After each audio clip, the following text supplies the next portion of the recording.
Hello friends, welcome back in our economics module. My name is Ninad Pandit. I am the faculty at Savarkar IAS Study Circle. In previous sessions we discussed first two chapters of our index part, that is Introduction to Economics, and second, Crisis related to money, in which we discussed about Great Depression and South Asian crisis. Today we are going to cover third chapter, that is types of economies. I have divided these types of economies into two parts. The first part is organizations or organizing the economies.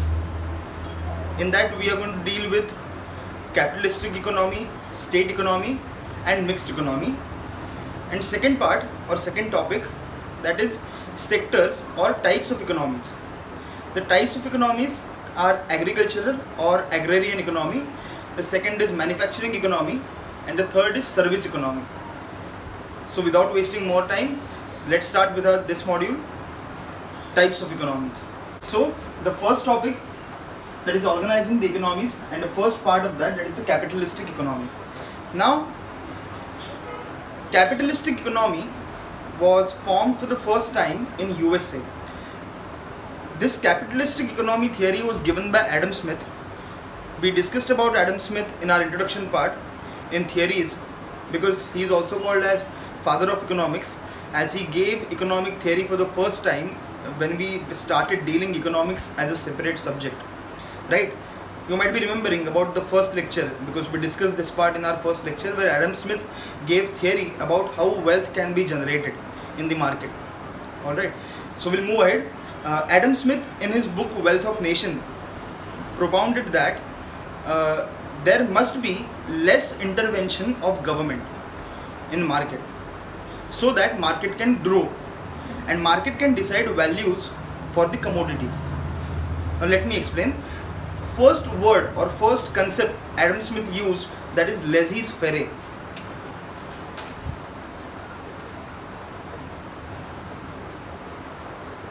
It's a Latin word, laissez-faire, which means less intervention of government. Adam Smith thought that whenever government intervenes into the economic affairs of any business entity, these business entities cannot grow. If these business entities cannot grow, government or growth of nation cannot take place. That's what he advocated. Later on, he told about one more concept, that is called as invisible hand in the market.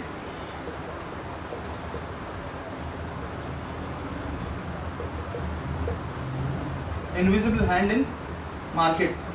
What he told about this invisible hand in the market with respect to price mechanism. He stated, in the market, price of a commodity will be decided by market forces, that is demand and supply. Let's have a quick example about this. If you require oil, or if there is a demand for oil, the supply of oil will take place. With respect to demand, the price will be decided for that oil entity. So he stated, the price in the market will be decided by market forces, that is demand and supply, and government intervention should not be there for deciding the price. Alright, so this is a simple concept he gave, and he stated business people or entrepreneurs must be the driving force in the economy. Hence we call this economy as the capitalistic economy. Alright, Adam Smith gave this theory in the year 1776. USA when became independent, that is in the year USA got independence in the year 1775. As soon as they got independence, they adopted this theory of Adam Smith. Alright, and they started following the capitalistic nature of economy. Around 1800, this capitalistic economy spread over European nations like France, Germany, UK, etc. And here this word capitalism came into the effect. Capitalistic nature of economy advocates one theory which states that the decision for how much to produce, what to produce, and at what price to sell is taken by market or private entrepreneur, and state having low economic role. What do you mean by this? Suppose if I have a manufacturing unit, I'll decide what entity I want to produce, whether I want to produce car, bike, any agricultural entity, or X number of thing. At what number or how much to produce? Suppose I want to create 100 cars, 100 bikes, that number I'll decide. I want to sell that car for 100 rupees, 200 rupees, 300 rupees, how much profit I want to generate from that, how much actual cost I got and how much profit I am gonna get is completely decided by me or a manufacturing unit, and government have no control or authority over me. So this system, this statement is advocated by capitalistic nature. I hope you understood the capitalistic kind of economy. Will be requiring these basic concepts in our future sessions. That's why I am tackling these basic concepts in the initial period, so that in future sessions you won't find difficult to understand these concepts.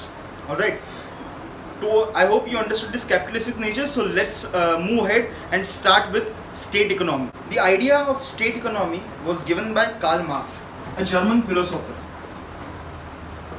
Karl Marx, a German philosopher. Okay, this idea he gave just to oppose the capitalism. State economy is completely opposite to capitalistic economy. In capitalistic economy, we understood the entrepreneurs or the business entities, they have the rule or they have the power to modify or to rule the market. Whereas in this state economy, state or the government, whosoever in the power, will have the complete authority over that particular region, and they will decide what to do, what not to do. So this is complete opposite of capitalism. This idea was given by Karl Marx, and this idea came into a practical sense for the first time in USSR, which is current Russia, Union of Soviet Socialist Republic. It's their previous name. And why this came into picture, have one historical event to this, that is the Bolshevik Revolution.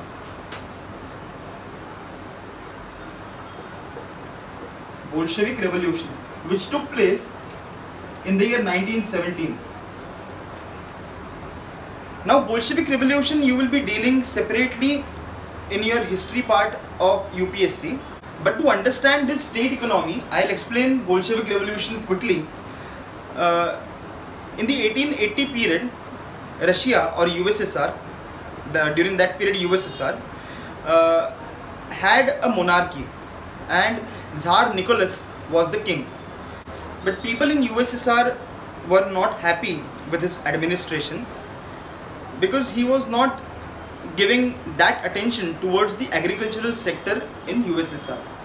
USSR by that time was mainly an agricultural economy, because agricultural produce was at a great peak.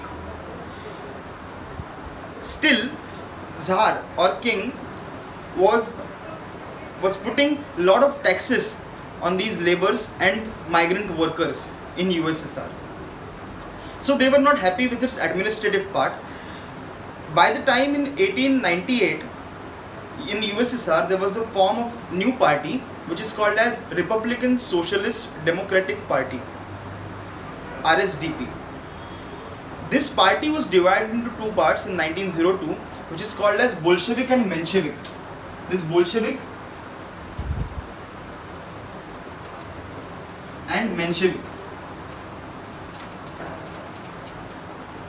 The word Bolshevik means majority and Menshevik means minority. But if you will see in Russian history, Bolsheviks were always in minority, whereas the name's meaning is majority, and Menshevik, whose meaning is minority, but still they were in majority.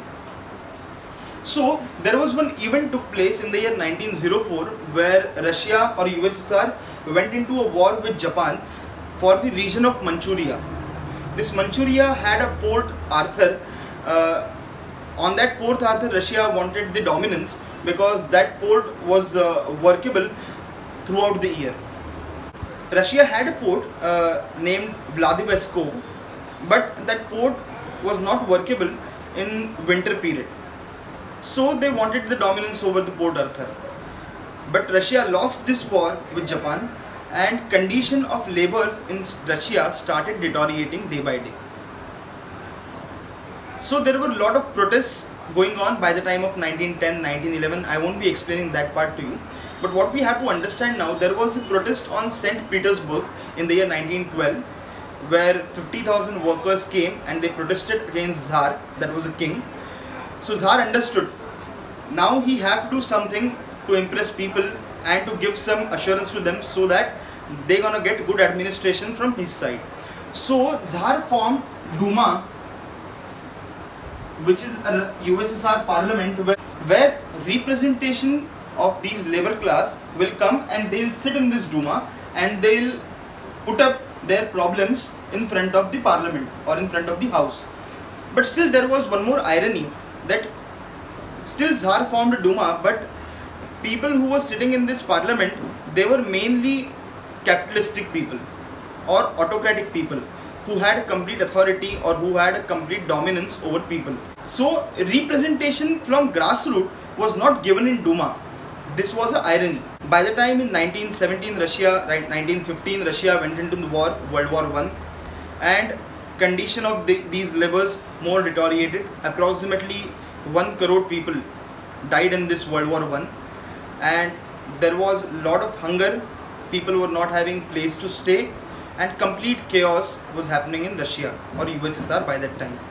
So Tsar understood that he can't be in a power in this condition, as people are very angry and they can kill him anytime.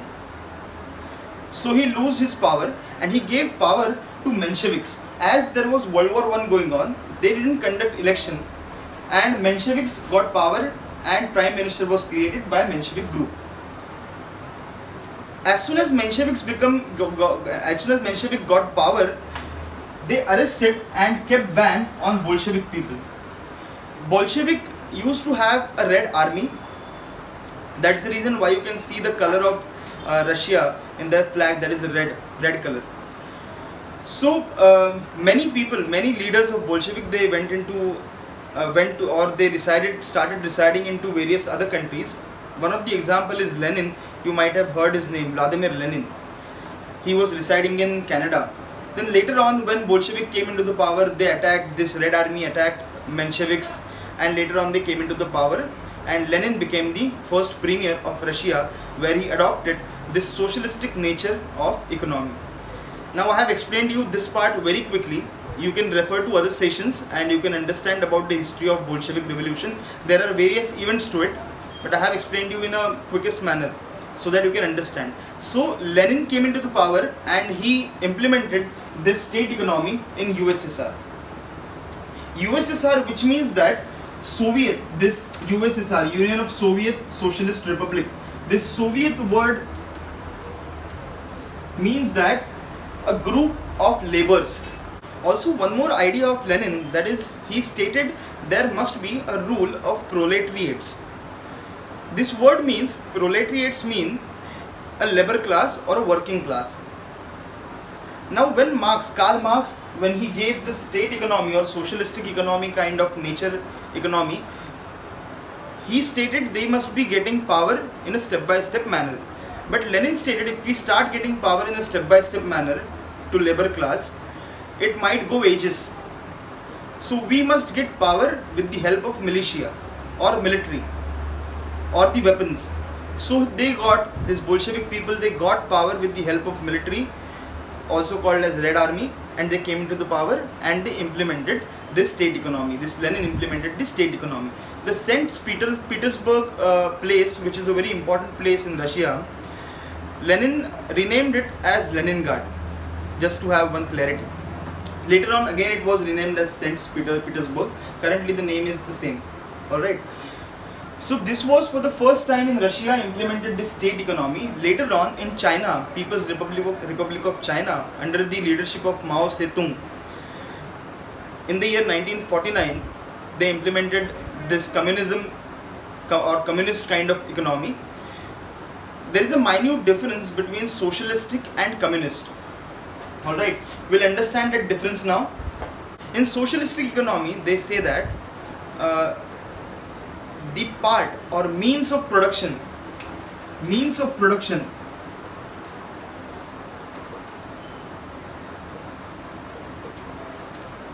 are under the government.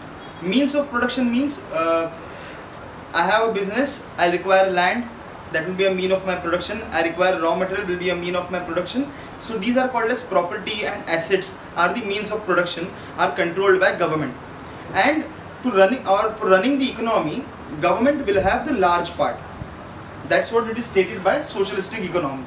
So there is no complete authority of state, but the majority, 80% authority is there of the state government. But whereas in communistic or communist economy, they state that all property and means of production, which means labor, resources,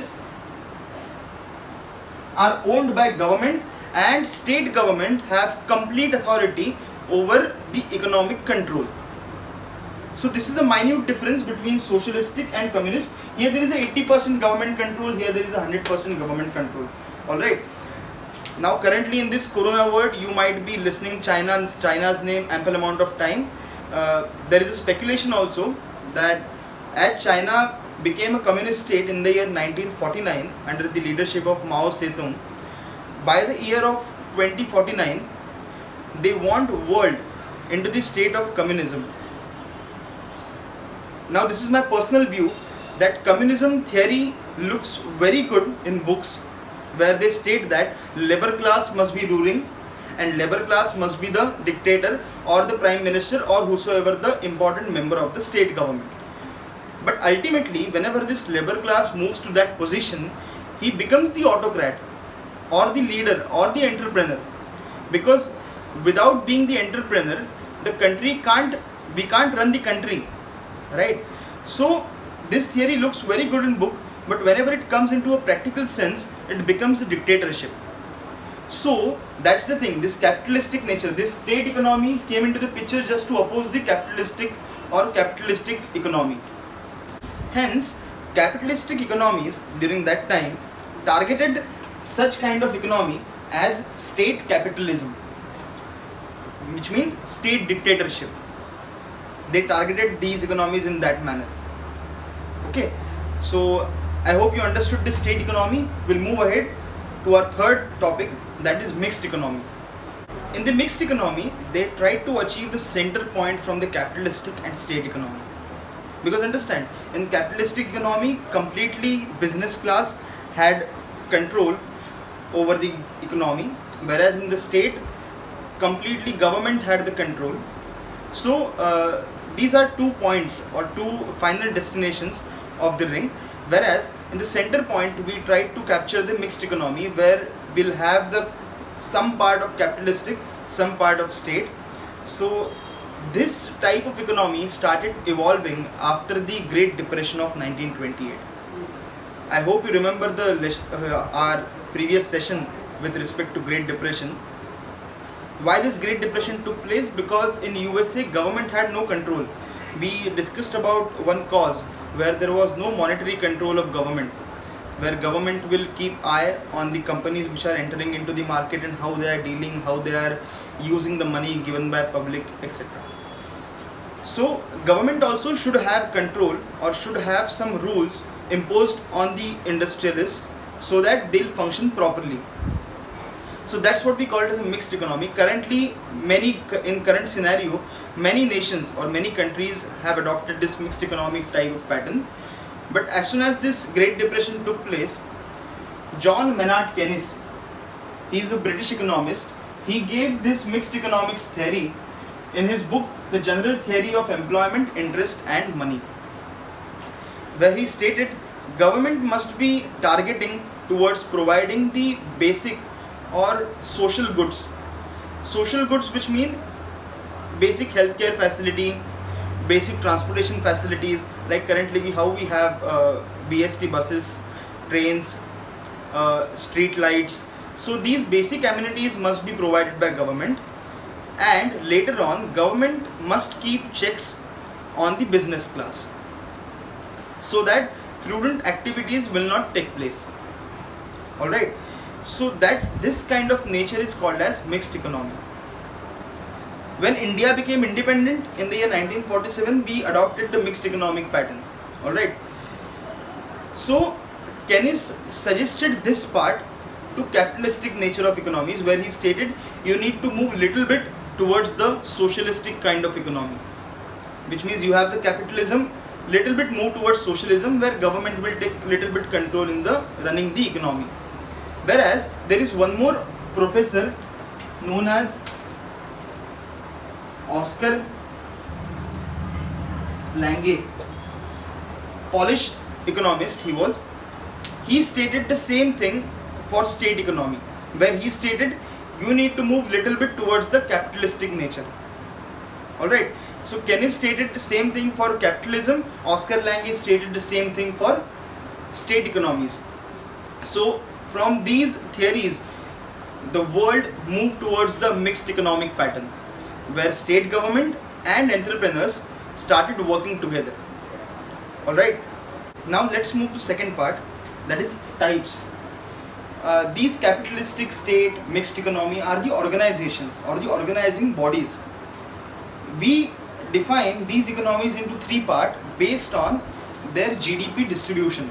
Now I discussed with you about GDP in short in our previous sessions. Just to understand, GDP means our final output of the country, the total final output of our country. We'll be discussing separately about GDP in future sessions. So just to understand for now, GDP means the total final output, the value of total final output, which means suppose I have a bread, I have bike, I have car.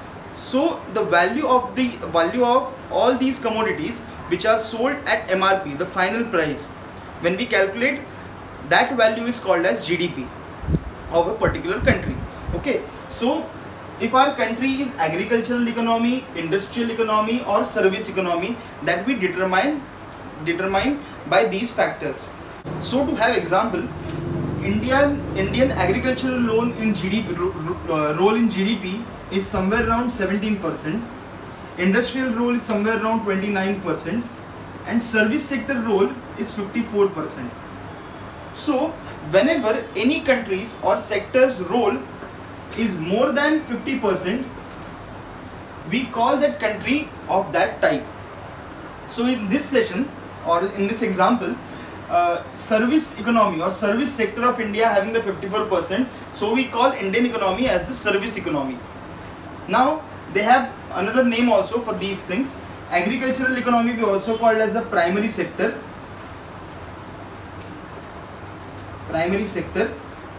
For industry we call it as secondary, and for service we call it as tertiary. Okay, agriculture means all activities comes into this place, like fishing, mining and agricultural activities what we do on a field. So this is called as a primary sector of the economy. Industry means any manufacturing unit. In China there is a 40% role of industry. Alright, and whereas if you compare the agricultural sector of economy, agricultural sector in USA's GDP, they have 1% role, but their GDP is of huge quantity. Suppose India's GDP is 100 and their role is 17%, USA's GDP is 10,000. So 10,000's 1% is more than India's 17% of GDP. So India will have 17 rupees, whereas 10,000's 1% will be more than 17, will be 100. So they have a huge role because their GDP is also huge. So that in that fashion.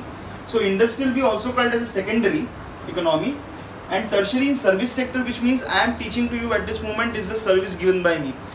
AC servicing person who comes at your place, who actually does not give you anything, but he works for you. The person who irons for your clothes is providing you service.